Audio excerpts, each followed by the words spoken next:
Ladies and gentlemen, welcome to the Breaking Brews podcast, a podcast focused on the business side of beer and what's driving today's thriving craft beer industry. Whether you're one of the thousands of people making craft beer what it is today, or just love great beer and want to know more about it, this show is here to cover everything from sales, marketing, branding, culture, and much, much more. The Breaking Brews podcast delivers real-life scenarios and experiences from industry professionals that will help your beer knowledge evolve. To tap into more great beer content, visit breakingbrews.com today. And now, the moment you've been waiting for. Let's get this session started.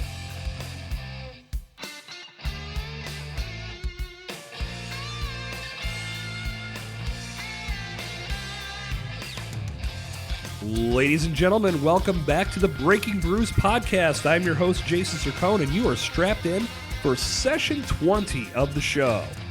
If you haven't done so already, jump back in the archives. There are 19 fresh episodes of the show waiting just for you. Check out what we've got in store with the Breaking Brews podcast. If you like what you hear, jump over to iTunes, drop a rating, drop a review. Let me know how I'm doing with the show, and help the podcast find the ears of more thirsty beer enthusiasts and beer professionals just like you. You can also subscribe to the Breaking Brews podcast on iTunes, Stitcher, Google Play, and Spotify, and stay up to date on everything you need to know about the Breaking Brews podcast over at breakingbrews.com/podcast. All right, it is session 20, and as we do on the show, every fifth episode, we like to tackle different aspects of the marketing world for the beer industry, and today is no different. I'm joined by Mr. Russ Kraus, who is one of the founders of pabrewreview.com, which is a website that allows you to find out a lot of great information about breweries all across the Commonwealth of Pennsylvania. Russ and I are talking about external marketing strategies that breweries can take advantage of. We've seen a lot of ancillary businesses, and I know this was covered back on session 18 of the show with Dennis Guy, who started First Sip Brewbox. The craft beer industry has led to a lot of innovation outside of just the creation of beer. Many men and women have been able to create businesses that help promote the craft beer scene, help bring it to a new level, help add another layer of marketing and awareness to the industry. And the overall goal that we're all trying to accomplish here is to bring more beer drinkers into the craft beer world. I know I mentioned it on the show, and you're going to hear this as we go forward today. I still feel like there is a lot of work to do. We have grown a pretty sizable craft beer following, and the number of enthusiasts who have jumped over to drinking mostly craft beer, if not all craft beer, is pretty big. But at the same time, I know personally when I do events, I still talk to people that may live a mile or two from the breweries that I'm representing, and they had no idea those breweries were there. That tells me that we still have a lot of work to do, and it's a labor of love. We're all in this together. We're all trying to make the scene as great as it can be, and working together is helping us do just that. So platforms like Breaking Brews, platforms like pabrewreview.com are all here to help bolster the craft beer industry, and we're all having a great time working in an industry that is dynamic, that is innovative, and features a lot of great men and women working their ass off every single day. So today we're going to talk about some of the strategies that a brewery can take advantage of on an external basis, whether they've been around for 5 minutes or 5 years.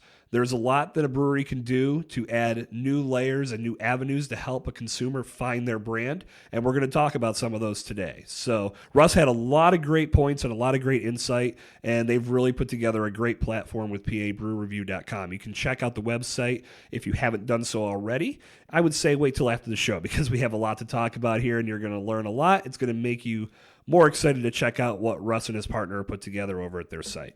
So let's get started. This is session 20 of the Breaking Brews podcast with Russ Kraus of pabrewreview.com.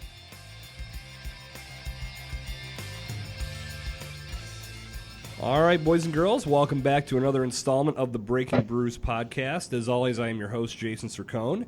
Today, I am joined via Skype by Mr. Russ Kraus out in beautiful Philadelphia, Pennsylvania. What's going on, Russ? Hey, folks. How you doing? Good to be on, Jason. Good to have you on the show.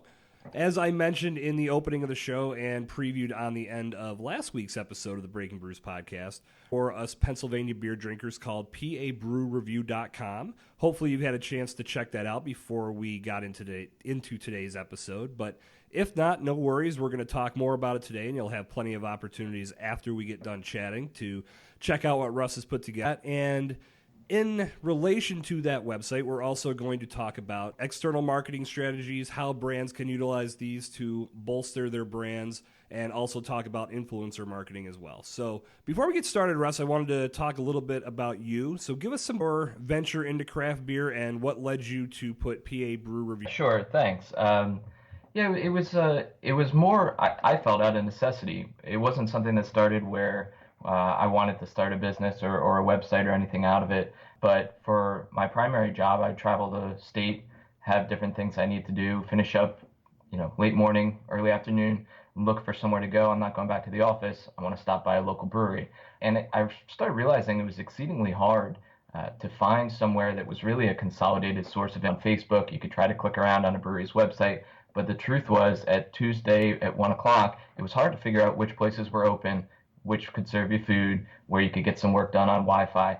It was interesting to me because as a brewery enthusiast, I'd been keeping track of this, back then, probably 2014, 2013, just beginning the boom in Pennsylvania. And it was weird to me that no one was doing that. So that's really what it came down to, was just out of necessity, I started keeping track of it, put it together on sort of I call it a rinky-dink website, like the old GeoCities style, because I built it myself. I didn't have any knowledge of any of that, and just started keeping track of them and trying to keep some of their attributes together to have a place to see. That's pretty cool that you mentioned 2013, because that was right around the time that I started Breaking Brews. At least the initial idea popped into my head in 2013, and then I rolled it out in 2014. And in Pittsburgh, that was very true. A lot more breweries started popping up, like very very close to the point of where I started and launched the website.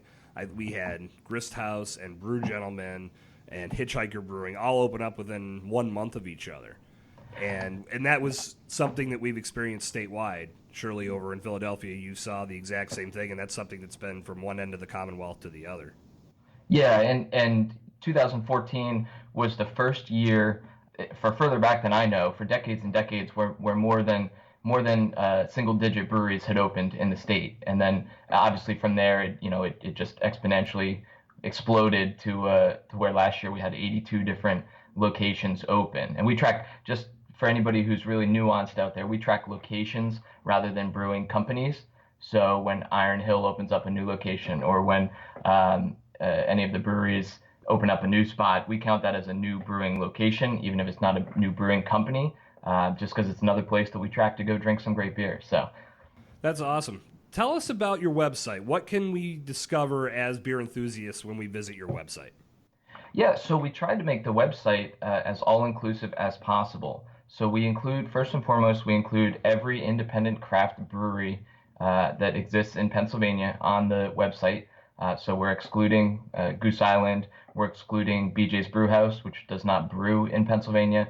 We stick to the Brewers Association guidelines that it needs to be independent, it needs to be craft. But that being said, all of them, there's still plenty to fit those definitions, and they're all on the site. And what you do is you can use it to find new breweries, which is an ongoing concern with the way that the growth has been happening. People don't know there's a brewery 3 miles from their house.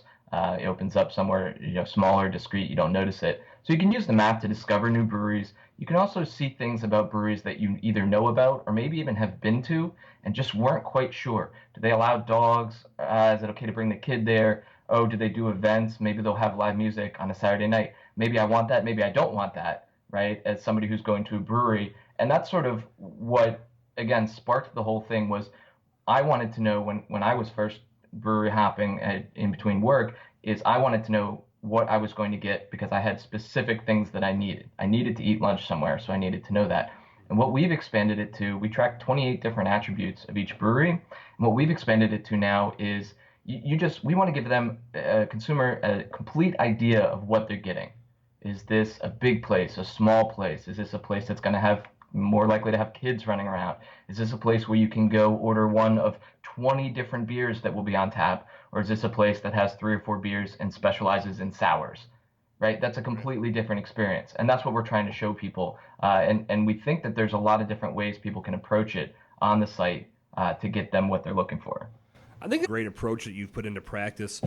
Back in the day, I had a mobile app that was utilized for maybe not in as much detail as what you guys are doing with PA Brew Review, but the idea was to give everybody a one-stop shop where they could learn about a different venue, discover what events were going on. And it worked for a while, but then it sort of petered off towards the end. And I take the blame for that. There's probably more that I could have done to evolve the idea. Like, I did not have 28 different attributes that I was looking at to build the profiles for each place. But in building something like this, what sort of feedback have you gotten in regards to the functionality of the page, the traffic? How have people responded to what you've put together? So the response has almost uniformly been positive. From consumer standpoint, it has been 100% positive. Everybody who sees the website thinks that it's great. Now, some people are more inclined to use it on a regular basis, and other people may look at it, say that's pretty neat, and come back to it 6 months or a year later and say, hey, I'm interested in seeing some more breweries near me.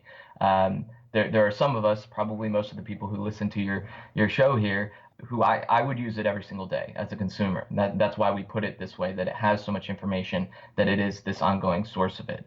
The interesting thing is what we tried to do, the flip side of that coin, is what we're trying to do is obviously make it beneficial for the breweries as well. It's a consumer resource, but the breweries, we want to help them. We want them to be excited about the idea. And they, by and large, are. The one thing that gives a little bit of pause is that we have a rating system attached to the website as well, so that people can leave their rating about their brewery experience for other people to see, and then eventually for the brewery to take into account as they decide what to do in the future for their experience at the brewery. So, have the breweries physically come to you and said that they are a little apprehensive about being a part of your service because of the review factor? So we've had right now we're still in the process of filling out all the breweries across the state. We have about 220 locations completed now. I Okay. would say of that, a handful, probably two or three, literally, Okay. have said one was negative on the idea, and the other couple said, "Hey, I'm not going to tell you don't do this, or I'm not going to tell you we don't want to do this, but I will say we're concerned about it," and they wanted to know and wanted to hear what did we do to try to deal with the whole mess of online internet rating, and it is a mess. It absolutely is. The whole Yelp complex, the whole thing. I get it. They wanted to know what we did about that and what we could do about that. And what we explained to them was that we want to work with breweries. We've reached out to a number of different breweries and basically said to them, what do you hate about Yelp? What do you hate about Untapped? What is it that bothers you about that? There's plenty of good things with those sites. There's also plenty of bad things. And we've tried to garner that information, elicit it from the breweries, and take that into account. And I think their response to that has been more excitement, because they know that Yelp isn't going away. They know that Untapped isn't going away. So then they can sort of spin it and think, oh, here's a chance for us to give our input. If this is a Pennsylvania brewery centric site with rating isn't going to go away on the internet, but maybe we can help give our feedback, help massage this site, as we've told them, let's get your input and let's make it what works. See, this is how I've always felt about reviews. Now, don't get me wrong. I agree with you. I think there's some flaws in the existing systems. I've never been a perfect example for me is Untapped. I never liked how a person could have 1 ounce of a beer at a beer festival, say it sucks, and then that drags the overall rating of that brewery down. I don't think that's fair, because what are you really going to get from that 1 ounce of beer, especially when you've probably been drinking 40 or 50 other 1 or 2 ounce samples of beer at this festival? You're dealing with a rec palate. You're not giving that beer its time, full time in the glass to become what it can become. That I could have a whole episode about Untapped and my feelings about that scale. But what I'm driving at is the fact that reviews can be a very positive thing. And when I hear of a brand that pushes back against them, the first thing I ask is why. Typically, the answers are very much like you just said, Russ. But to me, reviews give a great opportunity for you to discover what you're doing wrong. Now, in that, you're always going to encounter customers that have some very ridiculous standards, or no matter what you do to try to make the experience the best possible, they're still going to be upset. So there's no getting around that. But the majority of people, I feel, are very, they're very, they're very much just looking for someone to listen to them, and they want to know that their thoughts are heard. So my advice to any brewery that is pushing back on this, whether it's with your platform or any platform at all, go back to session 17, listen to Andrew Copeland's take on creating a customer experience through his program, Secret Hopper.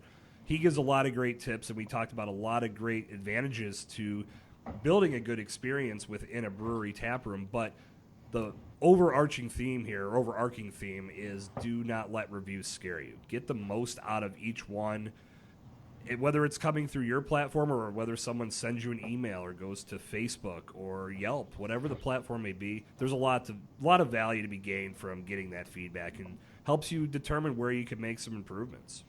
Yeah, and one of the things that we heard the most, the common chorus from breweries was it's just not always clear what the underlying knowledge level or the underlying interest level is of that reviewer. Like you said, somebody tasted 1 ounce of it at a beer festival. We can become real craft snobs really quick about this type of thing, but the question remains, do they know what they're talking about? Is this a person who doesn't have to be an expert, doesn't have to be a cicerone or anything like that, but is this somebody who doesn't like IPAs and had 1 ounce of an IPA at a beer festival and rated it 1 out of 5, on Tapped, and now that's going into the system. That's the concern. Same thing with Yelp, is they say, all right, is this somebody who was looking for a place to get a haircut and then a place to get a pizza and then, came along here and said, oh, here's a brewery and I'll go there? Or was this someone who actually wants to go to a brewery, likes to go to a brewery? Did they go there as part of, a group with friends, things like that? And so that's what we try to be cautious about. And we think there's a couple of things. Number one, our website is Pennsylvania breweries, right? So pabrewreview.com, we already have a filtered subset of people that are using it. People are not using the website as a general information source for everything under the sun like Yelp is. Then secondly, we have them break down their experience into 5 very separate categories. How are the premises, meaning, the ambiance, the experience? How was the interaction with the employees? What was the beer variety? And then the beer quality are two separate categories. How was the food? And then your overall experience score, which we can all sort of agree that sometimes all the check boxes are marked, but you just didn't have a great time. Other times, the food wasn't real great and the place was okay, but for some reason you just really loved it. And so we want to give users a chance to give an intangible sort of score to that. And so that way, everything's broken down into these very specific categories so that future consumers, future craft enthusiasts who want to go to that brewery can see, oh, this place has really good beer, but the food isn't great. Maybe you care about that, maybe you don't, but at least you know.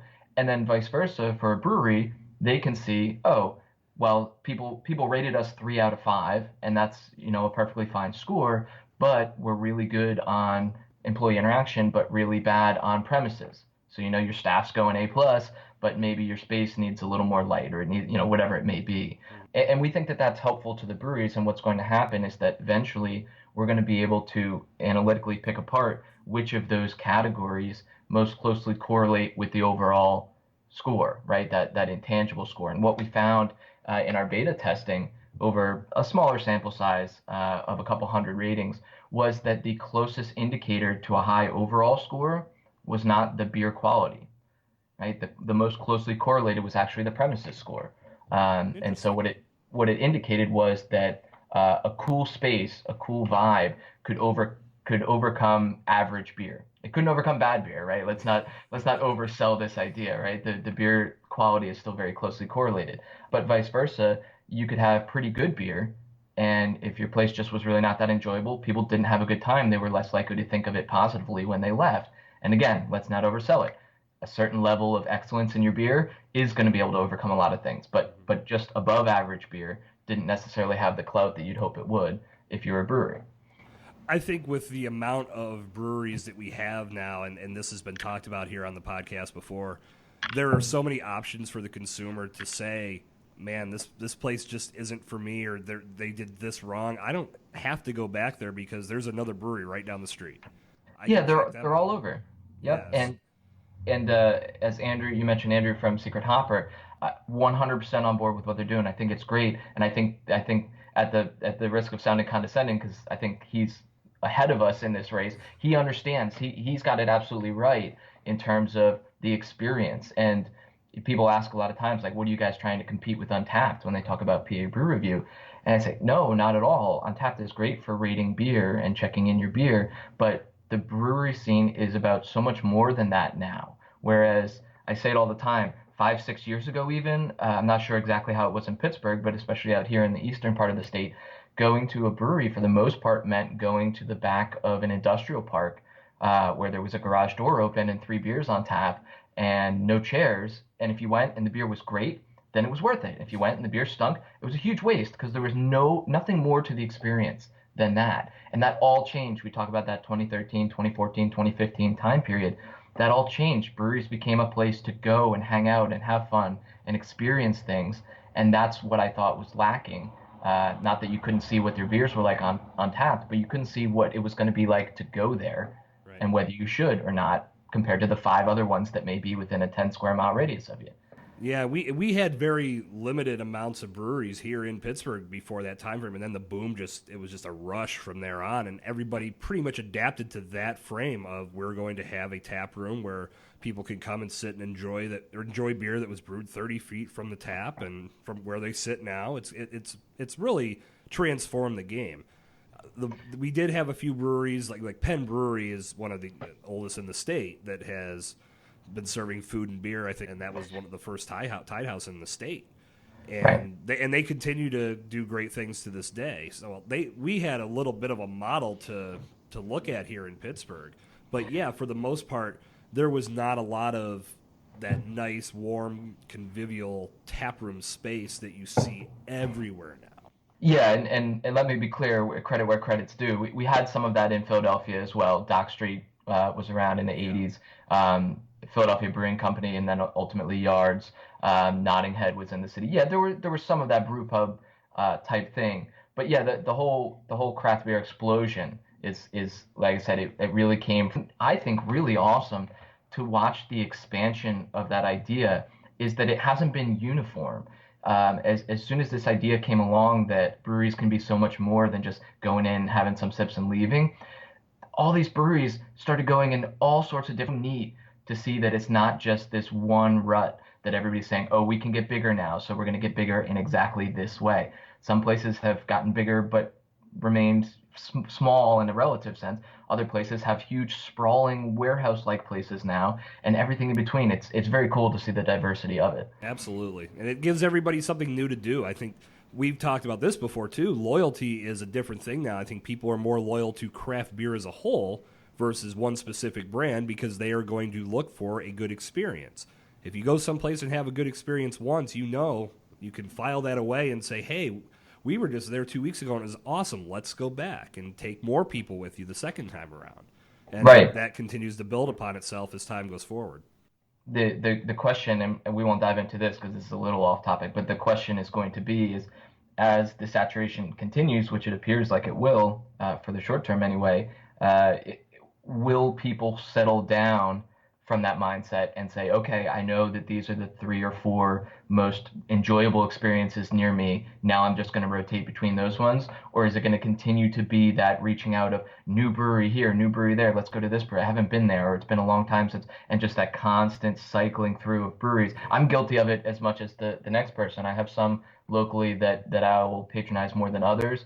But yeah, if it's a new brewery, it just piques my interest, and I tend to go towards places I haven't been yet. So it would be interesting to see how that plays out, which is a question for another day, of course. Yeah, I mean, not to go into great detail, but I think like Pittsburgh City, people like to stay close to home, and I do samplings for the breweries I work with on the other side of town, and people will say, "Will you please open up a tap room here because I don't want to have to cross a bridge and go through it." Right. And I'm sure other cities experience the same dynamic, but you're right that right now there's so many new places opening up that everybody wants to jump around and see what the new guys are doing and what they have to offer, and based on the experience they have, they'll know whether it's a good place to go back to. But primarily, I know I'm guilty of it too.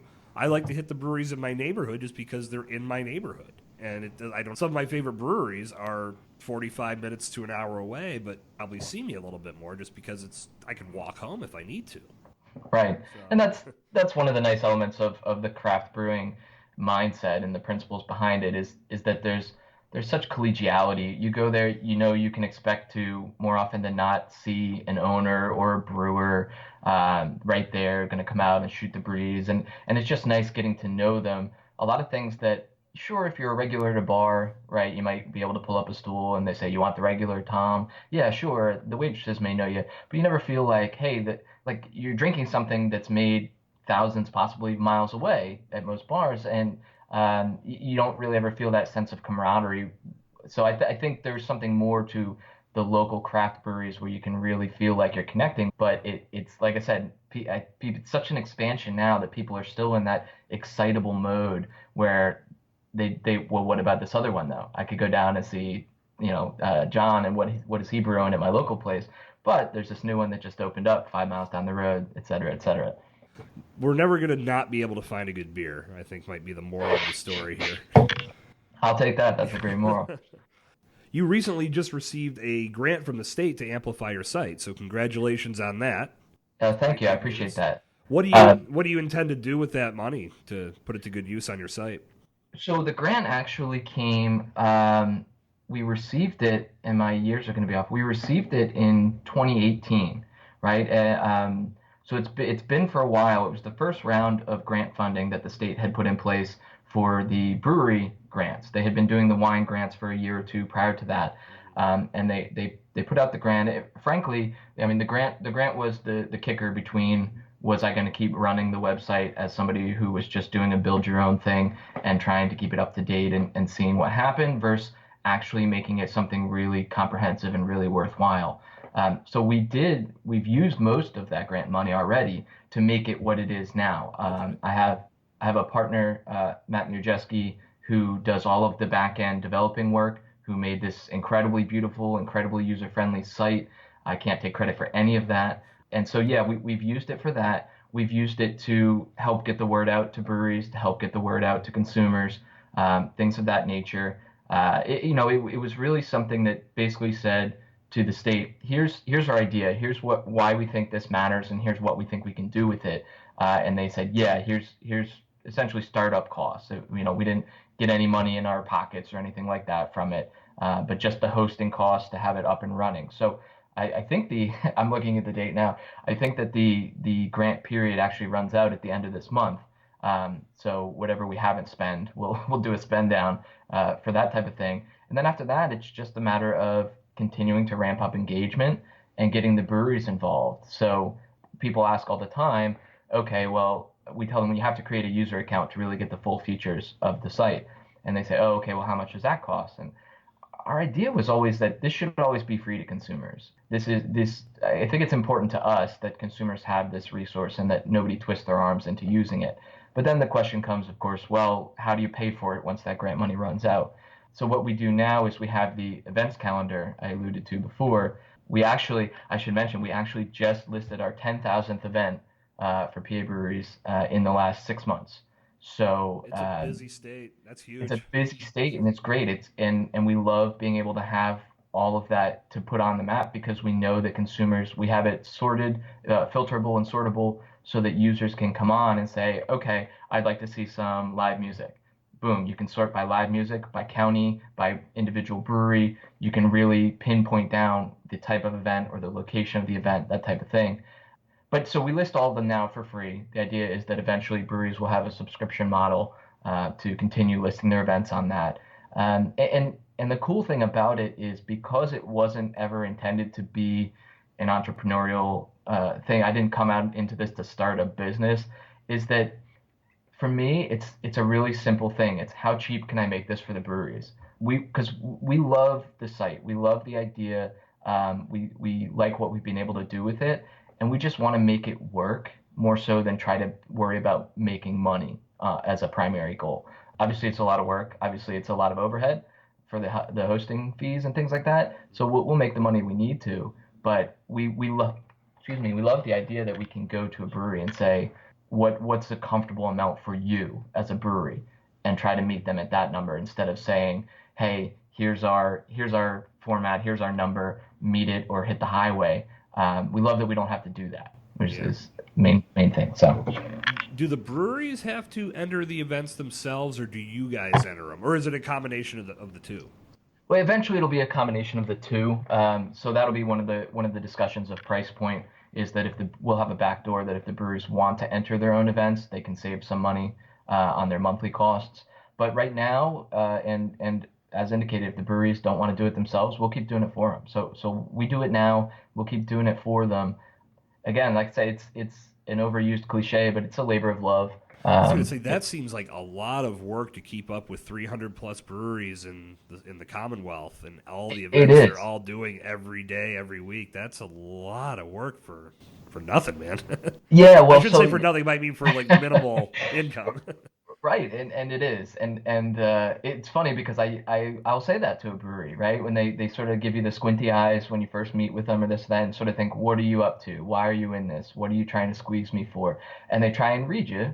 Fair enough. Everybody in this business, I think, has a little bit of suspicion from people in the industry where they say, what are you're trying to make money off of my work that I'm brewing this beer, and you're trying to piggyback off of it.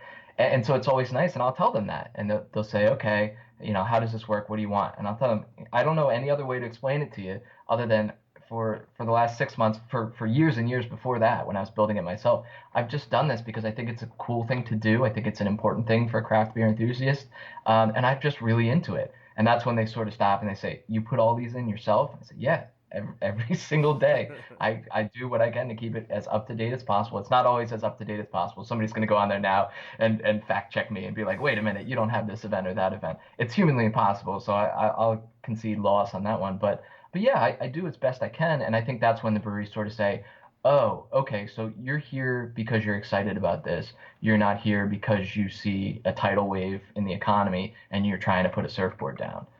That's an interesting analogy too, because I think when you talk to anybody in the industry, whether they've started a brewery, whether they've started an ancillary business, like from what I do on my end, it was all started with promotion and building some education around the culture of craft beer, because it was starting to me it was there, but it was starting to become more of a prevalent thing. And now look where we're at today. I mean, I take no credit for that at all, but it was fun to be a part of that wave. And Yeah. I mean, it's a good segue for us to go into this whole external marketing approach, because many breweries put a lot of thought and ideas and scheduling and planning into how they market their business, whether it's from a social media perspective, however they're building their own brand presence within their own four walls. It can oftentimes look like things that we're doing, like Breaking Brews or PA Brew Review or Breweries in PA, which is a great blog here in Pennsylvania that does a lot to promote the scene and promote all of the great things happening in our state or Commonwealth. I keep calling it a state. But the point I'm driving at is that, do you feel, because I know how I feel about this, that the external marketing platforms are always going to be of value to the craft beer industry? And I would have to assume you feel the same way because you've created one. I've always just wondered, like, what's the best way to keep these things center stage, while at the same time knowing that we're not producing the liquid, but we're here to add an additional voice that exploits that liquid to everyone that's out there. Yeah, well, so there's so much to unpack there, obviously. First and foremost, I think the sort of tongue-in-cheek answer is that it'd be great to see organic and local platforms be the place that trends towards, to Breaking Brews and Breweries in PA Brew Review.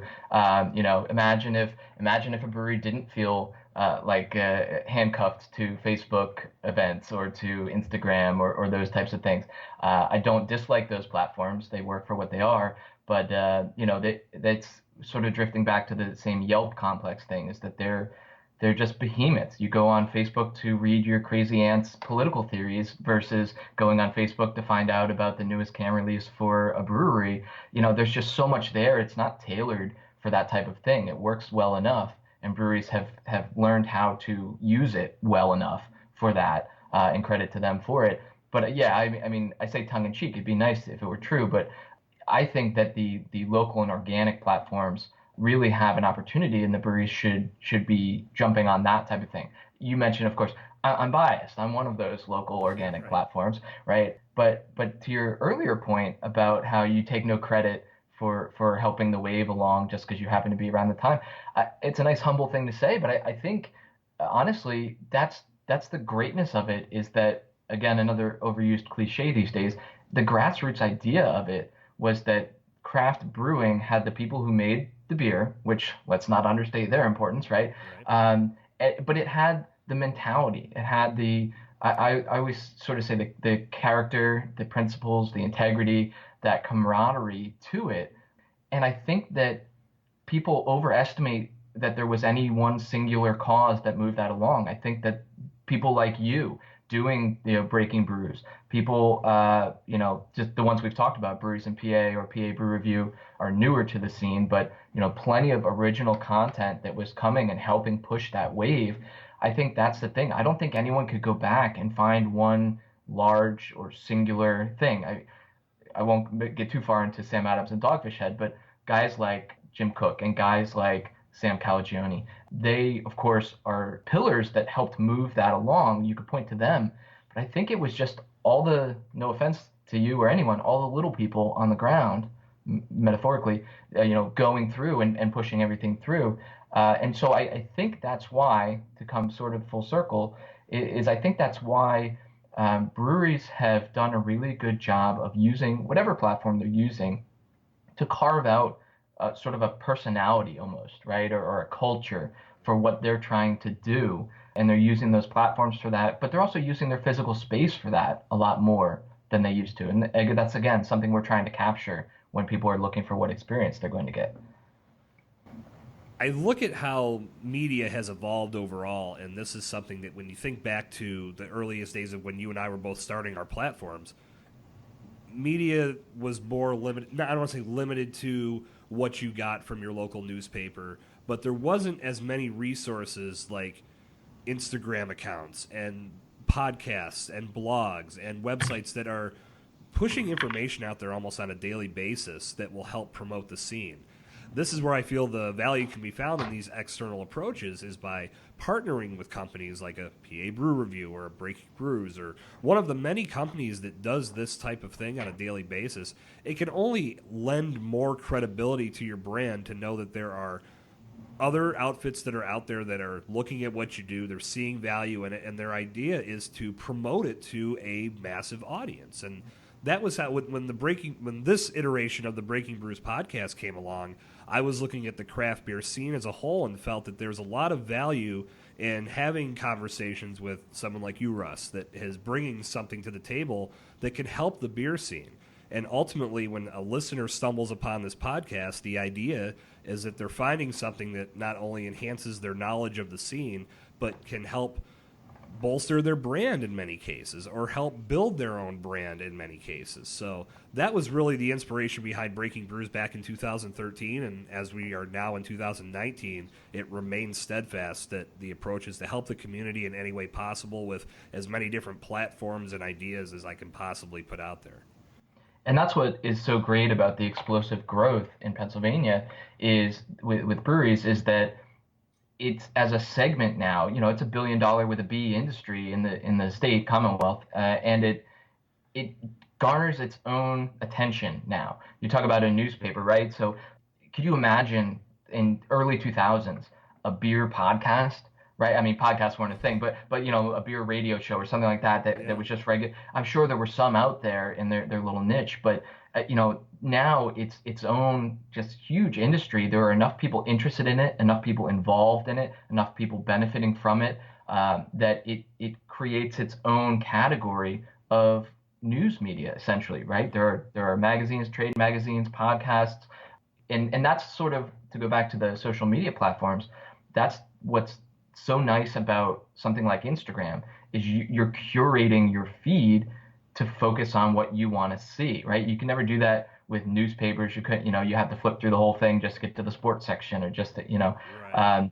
now you can just say, I don't want to, as great as Google is, even Facebook, as great as Facebook is, I don't want to have to go to the brewery and learn about it. I want to set it so that all the breweries things are just swipe, swipe, swipe, swipe. And I'm learning about, even if it's just a picture of the beer, right? I'm learning about what beers they have on tap now, or what beers are coming up, or what events they have, or here's a picture, of their brewery. It just by looking at it, you see a little bit of what you're getting when you go there, even if it's just a picture of the interior of the brewery.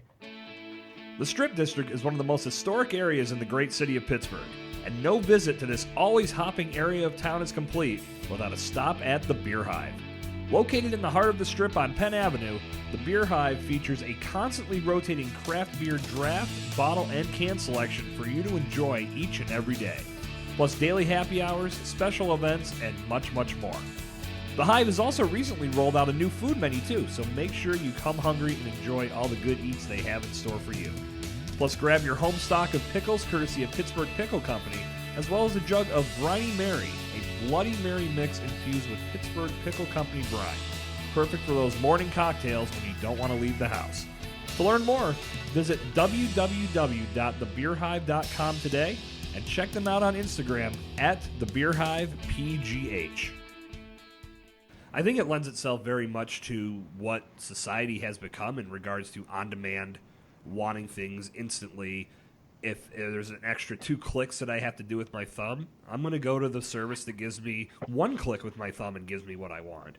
So having to Google a brewery and then find their website and then click on that and then click through the website, while I feel that in no way, shape, or form am I saying to anybody out there not to have a website, but I think there's a lot of value in these external platforms to also have a presence there, because you never know where you're going to have somebody stumble upon who you are and what you do. And I've made this comment on the show before about utilizing social media for various aspects. Like for example, if you were to take your Instagram post and push it over to Twitter without actually checking Twitter, you may miss that conversation of the person that's following you on Twitter. So you want to have somebody in place that's either going to monitor all these networks or just don't do it altogether, which I don't recommend either. So there's a lot of tie-ins to it, but ultimately I think what we're talking about is all of these efforts create one big brand presence, and the more avenues that you have out there for a person to discover you, the more chances are likely they're going to walk in your doors and patronize your business and have a good time and then tell their friends about it. And it's just one big cycle, and the snowball gets rolling downhill by having your position in place, like we're talking about today with these platforms. Right, and I should remark, you chatted with Bailey Allegretti from Grist House, and Yes. she made the absolutely true point. I'm preaching to the choir with you, but it just affirmation that they are just different platforms. Not just true that they interact, people interact differently, but they're just different monsters. Mm-hmm. Just the vibe, the feel. Twitter is its own ecosystem of I won't say my opinions of it, but people have that. But Instagram, tends to be more of a laid back environment, less testy or at your throat kind of thing. And you have to know that, and you have to react to that. So I thought that was a great point when she mentioned it. And another podcast where we talked about this in more detail was on Session 18 with Dennis Guy, who created First Sip Brew Box. You look at how that idea has taken off too, because people have really gravitated towards, first of all, they love having things delivered to their house in the Amazon era. I'm guilty of this as well, and I don't care to admit that. I think it's the most convenient thing. I pieced this whole podcast studio together thanks to Amazon. I Right. just sent everything I need right to the house. But it's super convenient to get these boxes delivered to your house, but at the same time, you're getting something of real value. And First Sip has made some great partnerships with breweries across the country to get swag that people want to receive on a monthly basis. And again, the craft beer industry inspires yet another ancillary business that can find success and help reach the thirsty, pun intended, beer consumer. It may be in a different way, but it is still working and it is still delivering value for the scene as a whole. Yeah, and I think that goes to show the enthusiasm that you have in the craft beer base, is that this thriving business, this great idea that you had, is now got legs and running forward, and it literally doesn't include beer, right? Mm-hmm. It doesn't include the you always refer to it as the liquid that makes this all happen. Yeah. Um, and yet it's a great idea. It's thriving. It's doing really well, and people love it. I think that shows like what a solid, widespread base there is for this economy in the craft beer industry. I don't think any one of us, and maybe I'm wrong, but at one point in time, we all had to have that thought of opening a brewery. It had to at Yeah, least cross our mind once. And wouldn't it be cool to do this? Some people have said yes, obviously, many have, but yeah, others have said no. And I think that we're serving the industry in a much better way than to just bring another brewery to the stage. Whereas other people are wired differently, and I think it takes a village, as they say.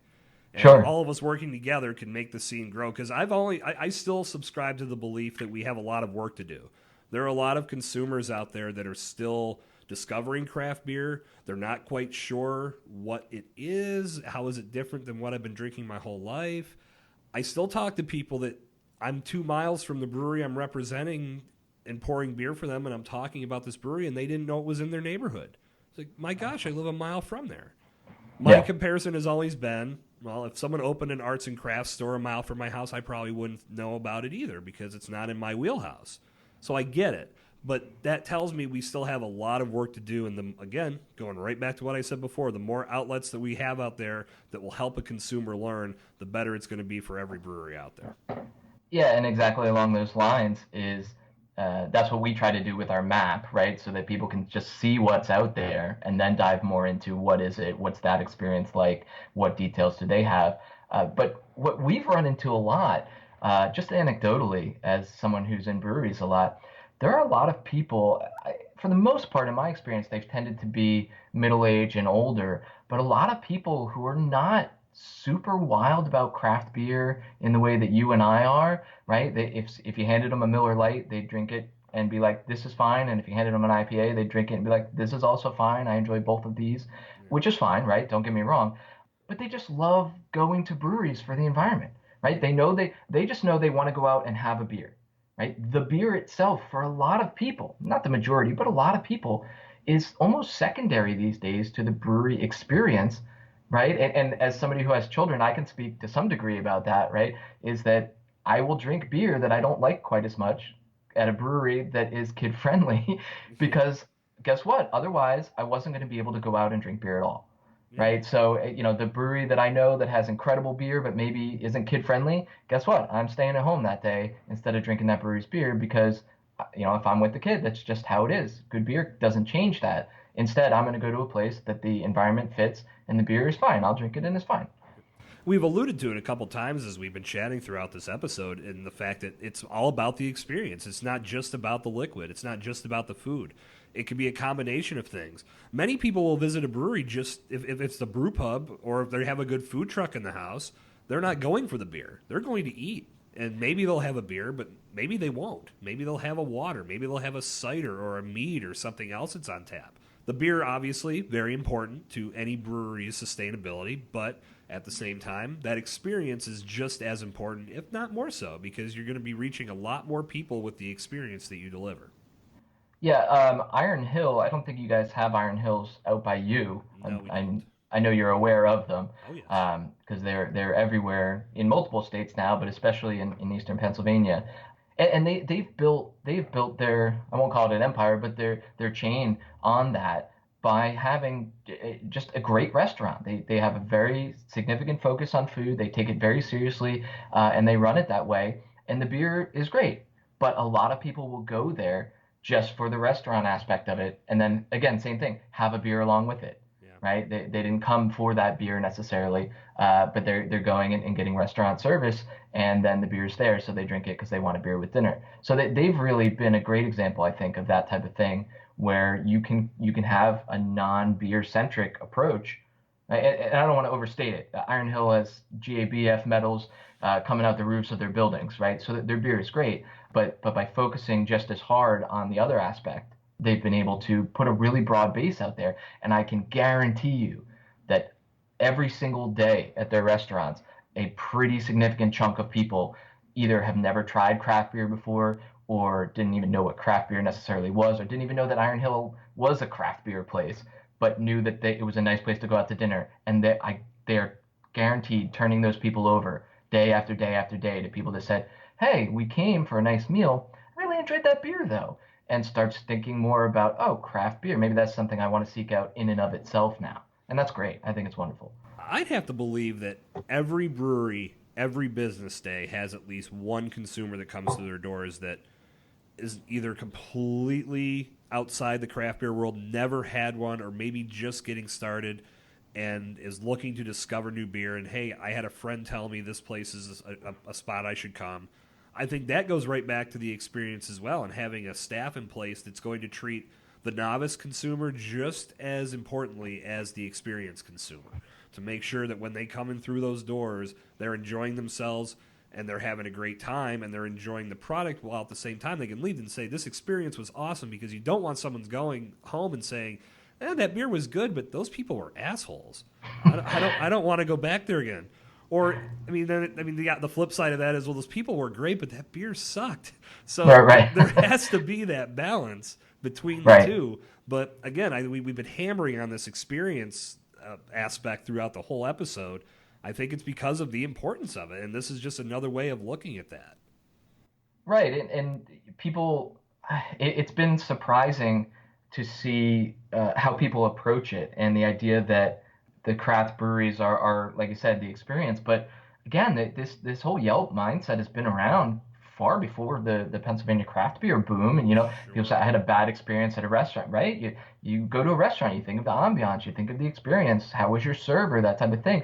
But people so closely associated craft breweries with bars that Hmm. they tried to make it apples to apples there. Whereas at a bar, for the most part, your level of expectation for service and ambiance might be a lot different, right? Maybe when I was younger, I guess I cared about Yeah, going not to so much a now. cool bar. But now I go to a bar, and if you've got the beer and you can put it in front of me in any reasonable amount of time, then you've done your job as a bar. I don't Hmm. expect more than that. But at a craft brewery, you're getting by and large so much more than that, that I think people underestimate how important it is now, because it's closer comparison to restaurants, I think, than it is to bars. I think it depends on the bar. Now, if it's a dive bar where you're going to go in and you're going to have some domestic swill and watch the ball game, then okay. As Yeah, long as that's the more of beer what is I'm thinking of. Yeah. as long as the beer is cold and in front of me in a reasonable amount of time, thank you. You've done what I need you to do today. But if you're going into a craft beer bar with 50 taps and they put a heavy emphasis on beer, you want to know that if you have a question for about that beer or about that brewery, that your server can speak to you with some level of credibility. Now, I'm not expecting them to learn the history of every beer they put on tap or every brewery that they have in the rotation, but they should have some idea of the beer style and how to speak about it to some level of educational degree that keeps me excited as a consumer to want to keep my butt in the stool and have a few beers. And I think more Right. places are starting to lean towards that model and having their employees and servers take the first level of the Cicerone certification to build their knowledge base and ultimately, once again, build a better experience for the employee. I feel like Pee Wee's Playhouse. If this was the word of the day, we'd be annoying the shit out of everybody with the screaming. Yeah, and but to me, I think it's hard to overstate its importance. So as much as it may sound like a broken record when somebody's listening to it, Right, it really is. It's the truth. And so to your point, yes, I was referring more to the sort of traditional bar, the pre-craft explosion bar. right. But what, again, not to get caught in a can of worms here, but that's sort of what we're seeing play out a little bit in New Jersey. We focus very specifically on Pennsylvania individual breweries, but obviously keep an eye on the craft industry nationwide. And right across the river in Jersey, they are getting all sorts of regulations Oh put on them man, that's because brutal. because the bars and restaurants Yeah. right away picked up on the fact that, wait, this is competition for us now. And the lobby, the restaurant and bar lobby, it has been pushing back very hard, and so far very effectively. In Pennsylvania, you didn't really see that, I think, because this is speculation, but I think because people didn't realize that's what it would become. People didn't realize that, they just thought that the craft brewery was still going to be in the back of an industrial park, but now they were going to, be better funded, I guess, and have 10 beers instead of 3 beers. And instead, it turned into this whole, wait for it, experience that people could go and enjoy themselves while drinking. And bars said, hey, wait a minute, you're supposed to come here and enjoy yourself while drinking. And consumers basically said, well, what are you offering? What is there to do besides drink the beer? Even the beer may not be as good as at a brewery. Even if it is, I sit there, maybe it's dark, there's a game on the TV, what's the deal? See, to me, it makes more sense for a bar to embrace the beer that they have around them. Look at the trend. Okay, we've got more local beer now. People are going to these local breweries and enjoying themselves. What if I bring all of these local beers to my tap rotation? People are going to come here and drink them, and then they can take part in everything else we have going on here, whether it's wing night or trivia night or come to watch the game, whatever the case may be. Embracing it versus resisting it seems like it's going to give you much better results, and I think that's why I look at the bars that I work with here for the breweries that I represent and getting them good local beer. And many of the local breweries are doing the exact same thing. And we're always seeing a nice, healthy rotation of local beer on tap at these great bars. And it makes that bar experience so much better. That's why I was reading all these things in New Jersey. It's like, wait, you can't do trivia without a permit or something? Like, what the fuck is that? Yeah, it's a mess, and not only are they very onerous rules, but they're so like you can have up to 25 events without a permit, but then after that you have to have a permit, and but you can have other events, but so long as you don't advertise them, they can occur, and hopefully people will be there somehow. But to your point about the bars, I think you're exactly right, and if you step back for a second, because that idea of stocking your taps with a lot of local places all in one spot. That's the same thing we've been talking about. That's the same aggregation that you get on Instagram, one place to flip through everything you want to look at.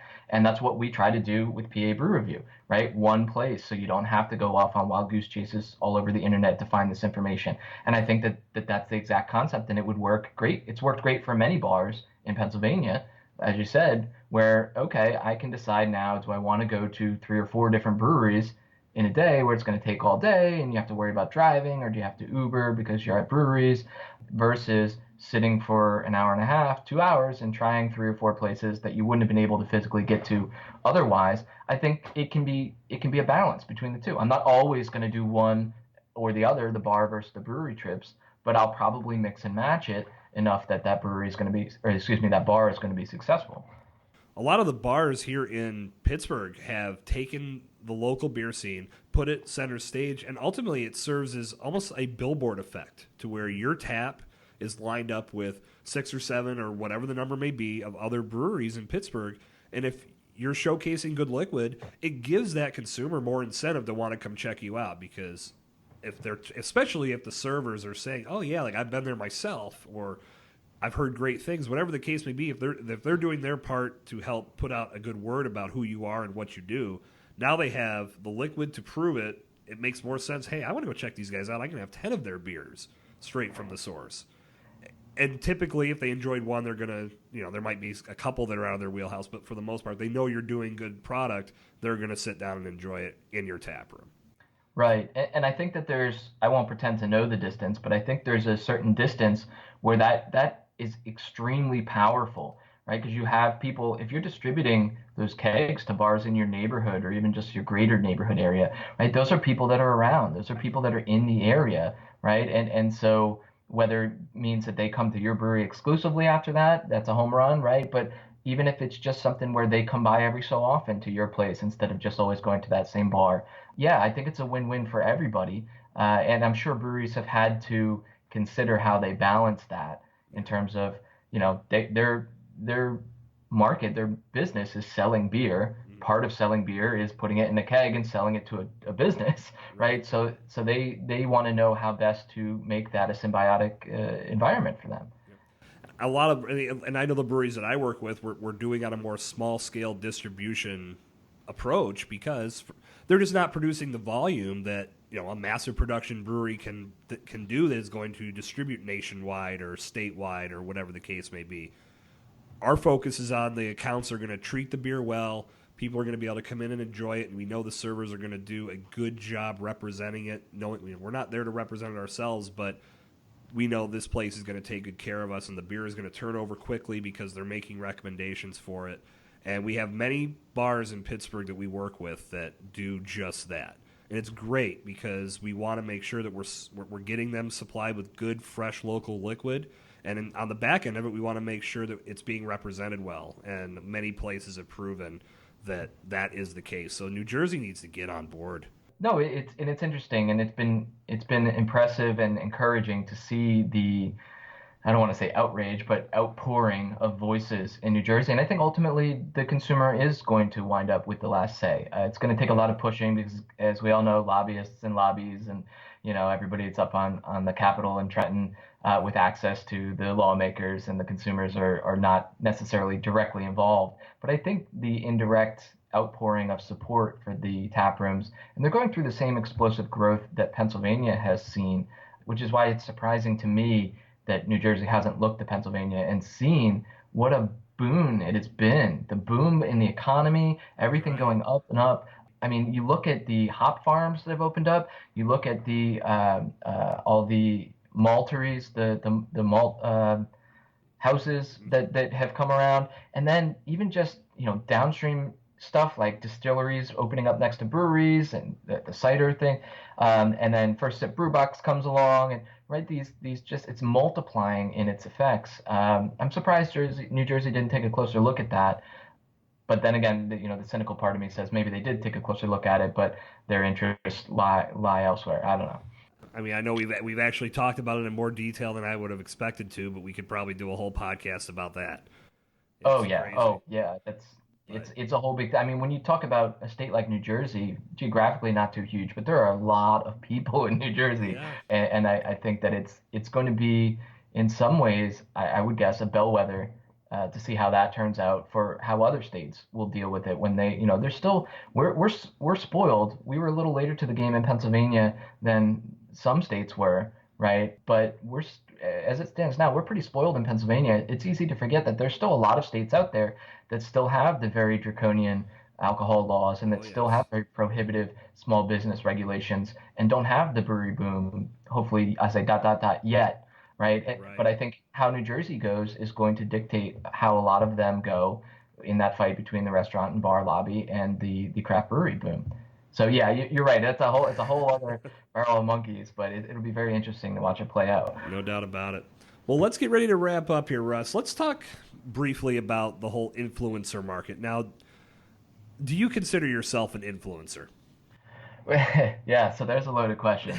Let me tiptoe into this one. I think the answer has to be the word consider throws me off. I'm going to be a little pedantic here. The we don't I don't want to be an influencer per se. I think when you do something that affects an industry, and if you do it well, you almost by definition become an influencer Right. in that sense. So we don't consider ourselves influencers, or me personally, in the sense of trying to influence where people will go to a brewery or how they'll go to a brewery, but we certainly have an impact on people's understanding and knowledge and appreciation for the industry, for the culture, for the ideas that go behind it. So we try to use it less for individualized, pinpointed influencing, and more for general influencing. The I didn't mention before when I was running the site largely I was doing my own reviews 4 or 5 years ago, and I was writing up my own little, like a little blurb about each place and what I thought was nice and this and that. And it got to a certain point where you just kind of stopped and thought, who cares what I think? Everybody experiences these things differently. It's very subjective, and that's when the idea became to make it a crowdsourced rating site and have everybody's opinion come in and see what the overall aggregate was. So we try to use it that way. We try to have an influential platform, but let other people do the influencing. And you can't ever be perfect with that, right? We we've we've run into problems on Tapped and problems on Instagram where we post a picture of a particular brewery and then people think that we're either trashing it if we gave it not the best rating, or people think that we're pumping it or we're getting paid by that brewery if we post the same Instagram photo from the same brewery within 30 days or something like that. We try to cycle through, but people will sort of read into a lot of that stuff, but it's not really what we're about. You mentioned before Brews in PA, their promo stuff is, I mean, it's all you need. So we don't consider ourselves like a promotional company or any sort of breaking news type thing like that. Yeah. But yeah, so we try to stay away from that as much as possible.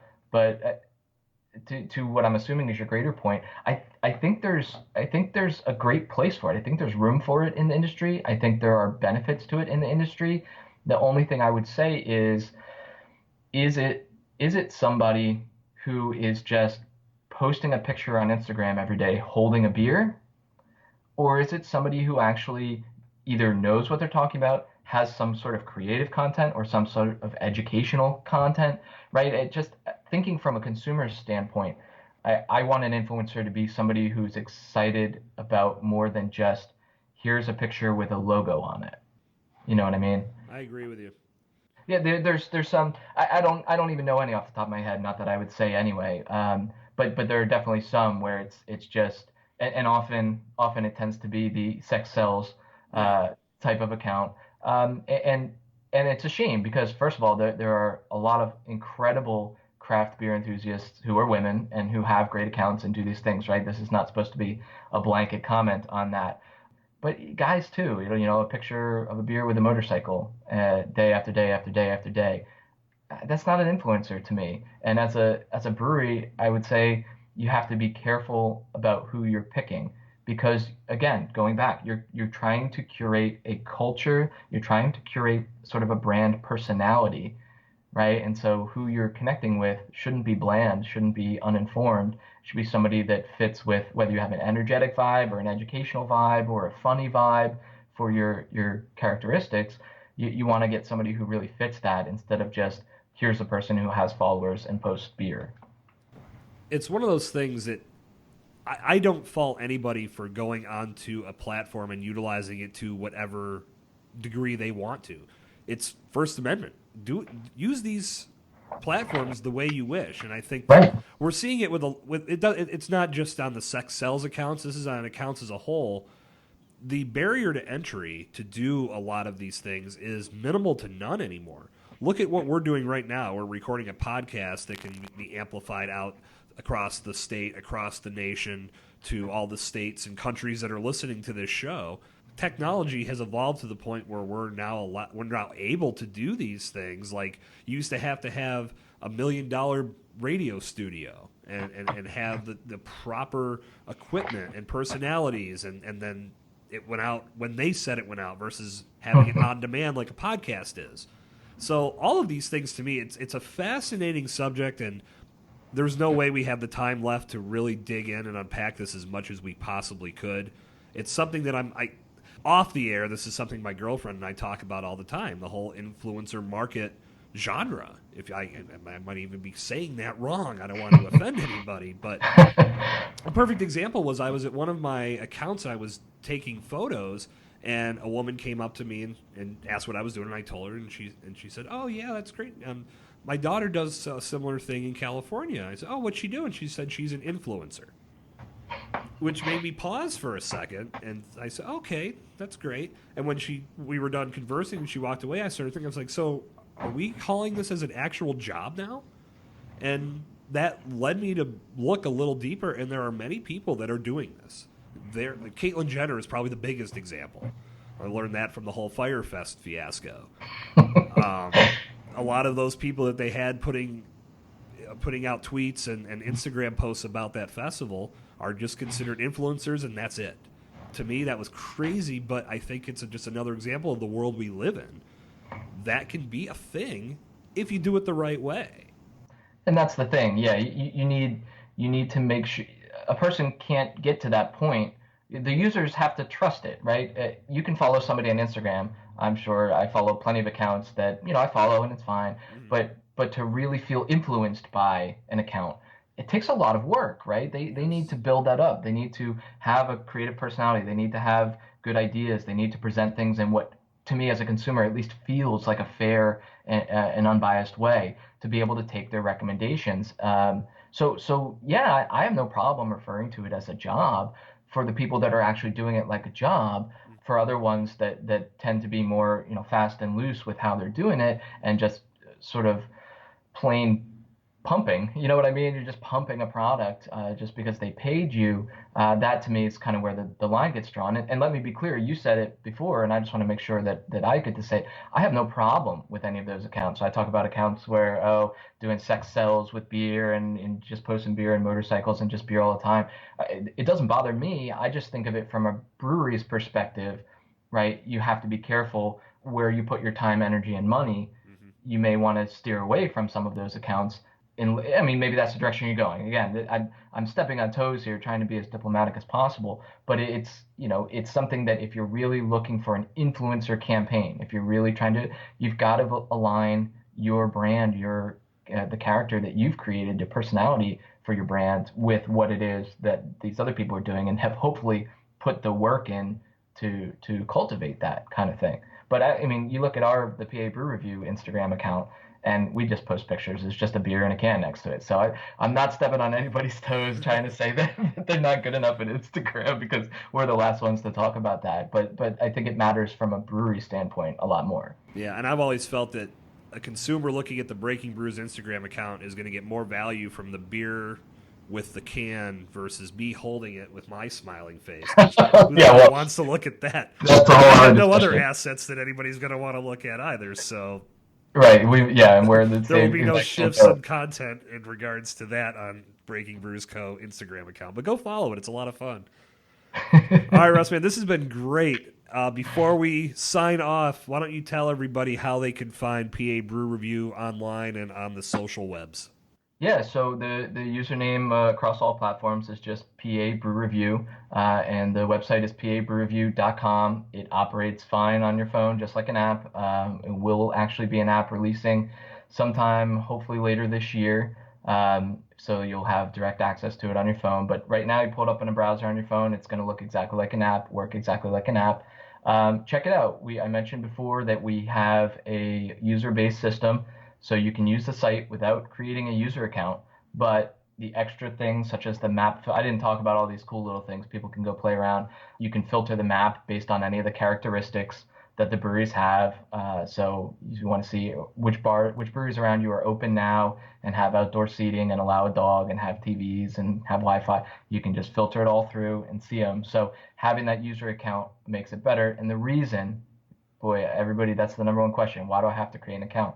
The reason for that, it's still completely free. The reason is because then we're able to go to the breweries and let them know, A, this is a person serious about breweries because they've created an account.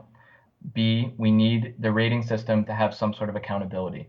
So when you create your user account, we can meter the amount of ratings you can leave for a particular place, so that you can't pump up or down on a particular brewery. You can only rate it once per week if you're actually there, and once per, I think, 3 weeks if you're remotely rating it. So that the breweries know that nobody's going to sit there clicking 1 out of 5, 1 out of 5, 1 out of 5, 1 out of 5 again and again. And then that's the last thing, is when you have a user account, we can help confirm to the breweries that you did in fact visit that brewery. So it's 2019, so the hair on the back of everybody's neck starts standing up when they talk about location tracking and things like that. The way we have it is when you create your user account, you enable location tracking. And so when you go to rate a brewery, at the moment that you hit the button to submit your score, it pings and just says, are you at this brewery that you're rating or not? It doesn't know where you are except if you're there. And then after that, it never tracks you around or does any of that, right? We never track your movements or track your location other than a one-time verification, because breweries want to know, did this person rate my brewery while or recently from when they were experiencing it? And so we need to be able to say to them, yes, this person was at your brewery when they rated it, as opposed to across the state and they were there 6 months ago and just remembered, oh yeah, I should put my rating in, and it may not be as fresh, may not be as accurate. So that's the reason. Create the account, toy around with it. Like I said, we've tried to do this from a consumer standpoint. That's what we were when we started this, and frankly, we like the way it turned out for consumers. But obviously, if anybody out there is playing around with it, let us know. We're tweaking this constantly on feedback from consumers and from brewers, and we're just trying to make it as interesting and worthwhile for everybody as possible. All right. Well, good talk, man. Yeah, I really appreciate it. Appreciate being on the show. It's a very interesting concept to be able to talk about something fun, like putting a map together, and then it eventually morphs into, over the course of time that we've done this, an understanding of brewery marketing, an understanding of brewery industry trends, and things like that. So it's really great to be on a podcast where you've really been in the know with those types of things for years now. All right. Well, Russ, again, thanks for joining the show. And I'm sure if we ever unpack that subject of influencer marketing in more detail, we'll have to bring you back on for that. Oh, I love it. That'd be great. Maybe we'll have a better Instagram account by then. Well, we'll see what happens. All right. Thanks a lot. Sure thing, Jason. All right, and there you have it. That is session 20 of the Breaking Brews podcast. I'd like to once again thank Russ Kraus for taking some time to join me via Skype to rap about external marketing strategies and influencer marketing and how those items can help breweries put additional layers and provide additional avenues for customers to find their brands and ultimately enjoy what they have to offer. If you haven't done so already, check out Russ's site, pabrewreview.com. I will have a link in the show notes so you can easily click over to that site. But lots of great events and great information about the breweries across the Commonwealth of Pennsylvania listed there.